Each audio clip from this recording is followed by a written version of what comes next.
You can't make this stuff up, can you? Going to British police to report an assault and they don't do anything about it. In fact, they turn it on you for the choice of words you use. Seriously, I'm in disbelief. Let's take a look at the footage and then discuss the incident, whilst also going over all of the latest news from the last 24 hours from up and down the country. But first, hit the like and subscribe button and join our fast-growing community. So in this shocking footage, we see a British national reporting a crime, that being assault on her from a migrant, and the police chose to change the narrative onto her. It's ridiculous. Have a watch. I have a problem with my words. Yes. Because a filthy migrant just spat on me.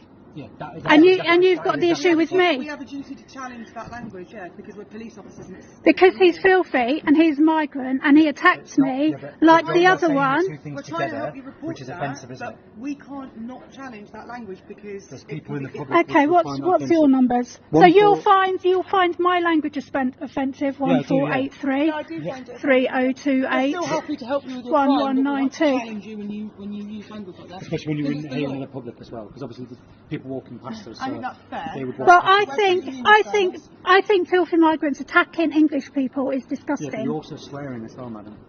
and that's an issue. Well, we Since need when to is get- swearing a we crime? have to get spoken to with respect too. Like And you're in public where there's people, kids we're not too human far beings away. just doing our job. People and can hear that. You're, Well, I'm not interested in a PC lecture. If you want to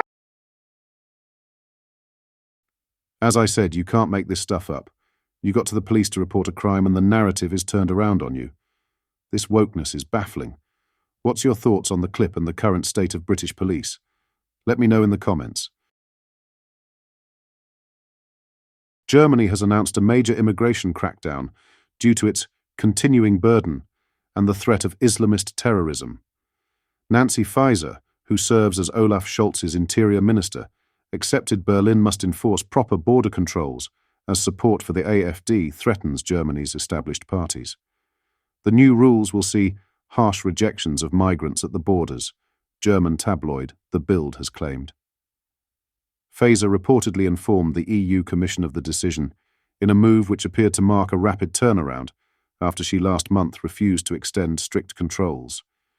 This policy has already seen more than 30,000 people turned back at the borders since mid-October last year, amid concerns over the rise in first-time asylum requests.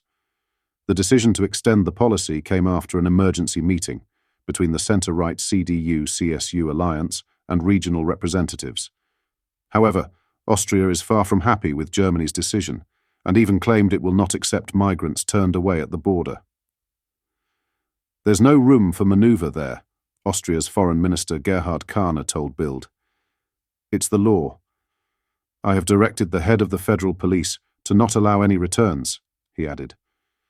Manuel Ostermann, deputy federal chairman of the Federal Police Union, recently lambasted the EU's Schengen zone as putting additional strain on Germany. He said, "The crisis in Germany's security is a direct consequence of Schengen's ineffective policies.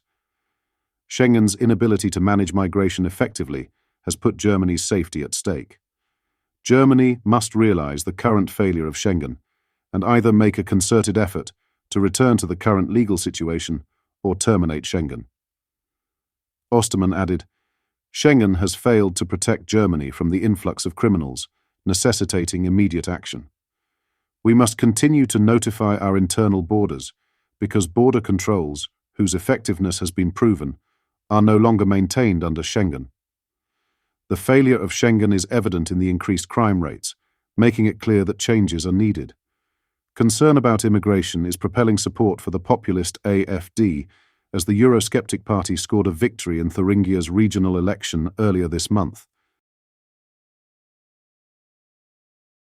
Sadiq Khan's ULEZ scrappage scheme has been praised by experts as supporting drivers switching to electric vehicles, despite thousands of drivers still stuck with non-compliant cars.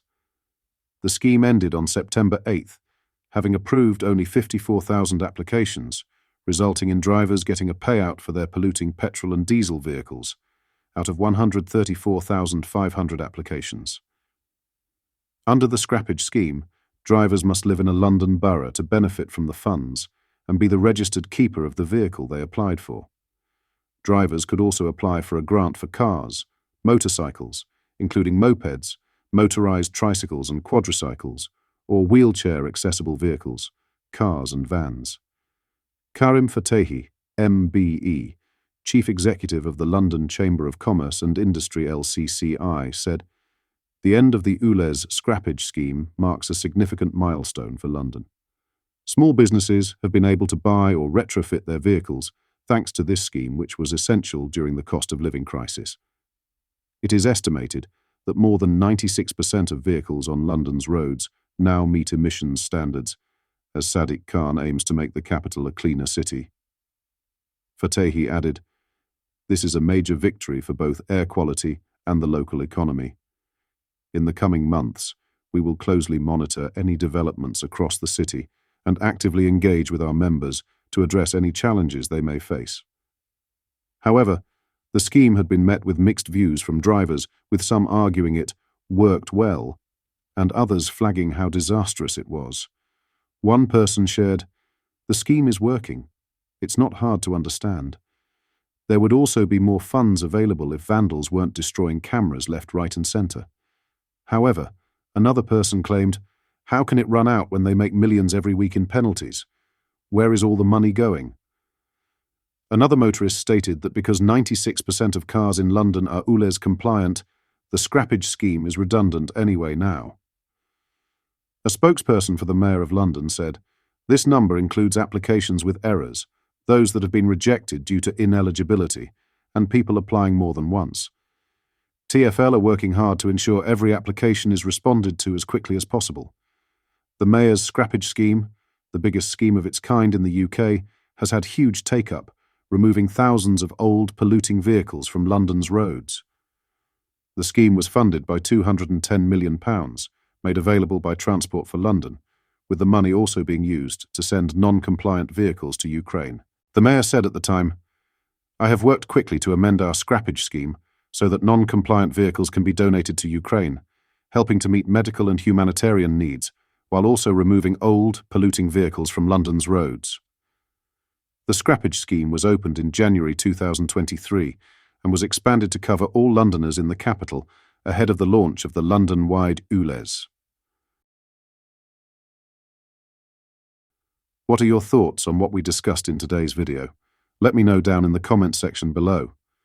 If you've not yet already, make sure you do drop a like on this video and subscribe to the channel for more British content. Thank you. Take care. Goodbye.